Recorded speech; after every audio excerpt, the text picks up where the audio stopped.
Halo, assalamualaikum, berjumpa kembali di channel Siwar TV. Mega sesegukan lihat Jokowi dihina, di mana parpol pendukung lainnya, ditulis oleh Niha Alif. Isu keretakan hubungan internal PDIP memang sempat mencuat tatkala Puan dengan ketus mengolok Ganjar yang suka bermedsos.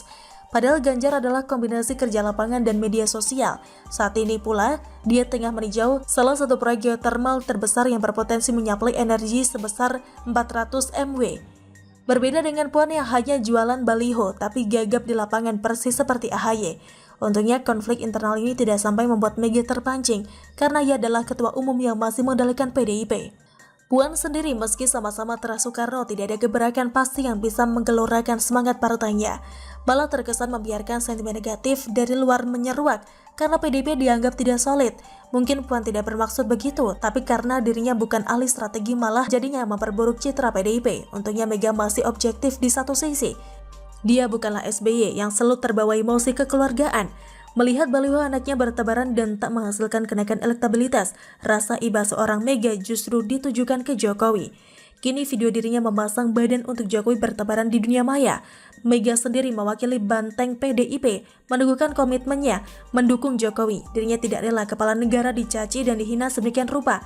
Apalagi oleh parpol mantan yang sedikit-sedikit menuduh pemerintah Jokowi gagal. Mega belak-belakan mengaku prihatin dengan kondisi Jokowi yang selalu memikirkan rakyatnya hingga berat badannya terus berkurang. Di sisi lain, usaha Jokowi bahkan tidak dihargai sama sekali. Hanya hinaan dan caci maki yang diterima dari waktu ke waktu. Tantangan Mega agar para pembenci Jokowi mau menunjukkan diri dan berhadapan langsung juga secara tidak langsung ditujukan ke partai Pak Mantan. Demokrat dan PKS yang dari awal menyerang pemerintah berkali-kali harus digertak dengan keras agar jangan lagi ada hasutan ke rakyat kalau mereka sendiri nyatanya pecundang. Sama dengan wartawan SJW mantan Tirto yang kabur tutup akun setelah menghina Jokowi dan suku Baduy. Termasuk Rocky Gerung yang tiba-tiba amnesia setelah mengolok dengan perkataan pakaian adat kelakuan biadab. Apakah orang-orang ini benar-benar cacat moral? Dan lebih menyedihkan lagi, dari sekian parpol pendukung hanya ketum PDIP yang bersuara. Kemana Caimin dan Erlangga yang balihonya sudah bertebaran kemana-mana, di mana politisi PPP, Nasdem, Golkar, PKB, Gerindra ketika Jokowi dicabik-cabik lawan, apakah diam-diam mereka memasang strategi bermuka dua, berlagak anteng di pemerintahan, tapi membiarkan pembenci Jokowi berlaku brutal? Apakah mereka tetap anteng ketika Jokowi hendak dikudeta karena dianggap gagal? Halo Prabowo, halo Surya Paloh. Sungguh menyedihkan melihat hanya Mega saja yang bernyali menggebuk musuh Jokowi. Apalagi dirinya satu-satunya ketua umum partai dengan gender perempuan. Apakah laki-laki lainnya begitu pengecut tak bersuara dikalahkan seorang perempuan? Dari sini kita harus mengapresiasi PDIP di bawah Mega yang tegas membentengi Jokowi. Di saat seperti inilah ujian sebenarnya terjadi, mana lawan dan kawan akhirnya kelihatan. Biarkan Puan mencari jati diri dari baliho di jalan, yang penting kita tahu Mega masih satu frekuensi dengan Bung Jokowi. Kalau saat itu kita bingung kenapa tiba-tiba Mega meminta sebutan Bung kepada Jokowi kembali digalakan, kini akhirnya kita tahu kalau nyatanya semata untuk membuat semangat Presiden bangkit.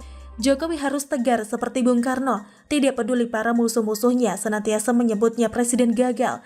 Bagi kita, Jokowi adalah presiden Indonesia yang paling sukses memajukan rakyatnya, menyertakan infrastruktur dan mengembalikan kedaulatan Indonesia. Jangan sampai Mega seorang yang lantang mendukungnya. Ini saatnya kita kembalikan semangat presiden, bahwa ia bukanlah presiden gagal seperti yang diserukan oposisi. Jokowi juga tak pantas dihina dan dikritik secara tak bermoral. Ketika Uni Emirat Arab mengabadikan namanya sebagai nama sebuah jalan, harusnya kita lebih bersyukur dengan terus menggelorakan dukungan ke Jokowi.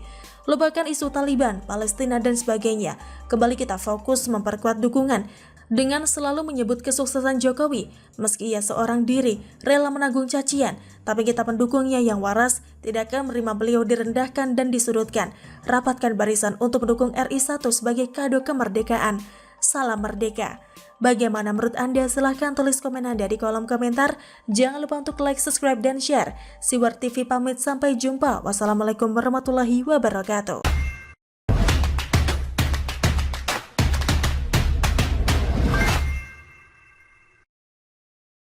Halo, assalamualaikum, berjumpa kembali di channel Siwar TV.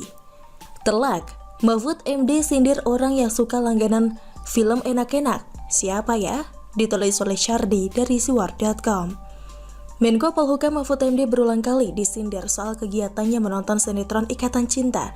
Saya melihat sendiri beberapa orang mengungkit soal ini. Kalau menurut saya, wajar saja, toh menteri juga manusia, butuh sedikit hiburan. Mungkin kesalahan Mahfud adalah menceritakan di media sosial terkesan berlebihan. Soal beginian rasanya tak perlu sampai harus dibagikan ke media sosial. Akun menteri, ya bagikan saja kegiatan yang ada kaitannya dengan kementerian. Jangan dicampur aduk dengan hal lain yang pastinya bakal memantik perdebatan. Mungkin karena terus disindir, Mahfud MD mulai gerah dan tak tahan. Dia menyebut pihak yang mengkritik dirinya saat nonton sinetron Ikatan Cinta berlangganan film enak-enak. Saya sebenarnya sih tidak terlalu sering menonton Ikatan Cinta, tapi saya sering nonton film yang lain lebih banyak. Saya nonton Ikatan Cinta kebetulan saja waktu itu loh, kata Mahfud. Saya lebih banyak nonton film-film detektif, dan saya nonton di era-era ini malam, pagi gitu ya. Nonton aja karena bisa belajar kita, terutama film-film tentang pengadilan. Tapi saya, Daniel, saya nggak nonton film enak-enak. Kan ada orang itu ngeritik itu suka nonton, padahal dia sendiri langganan film enak-enak. Kalau saya nggak, kata Mahfud MD. Sebentar, sebenarnya Mahfud MD juga tidak usah menanggapi sindiran terhadap dirinya terkait sinetron. Seorang menteri jangan buang energi dan waktu untuk hal sepele seperti ini. Tapi anggap saja ini hiburan, toh sudah terjadi. Hehehe. Pertanyaannya, siapa yang disindir Mahfud MD doyan film enak-enak? Ketua DPP PKS Mardani Alisera yang pernah mengkritik Mahfud meminta agar nama pengkritik itu disebutkan. Bagus Pak Mahfud, buka saja identitas pengkritik berlangganan film enak-enak, kata Mardani. Mardani menyebut publik akan menebak-nebak nama pengkritik itu jika Mahfud MD tidak menyebutkan identitas. Mardani pun merasa kasihan akan hal itu. Kasihan kalau buat publik terus menebak-nebak, kata dia. Hahaha, kenapa Mardani yang sibuk ya? Ada apa ini? Kan jadinya lucu dan publik bisa berpikir aneh-aneh.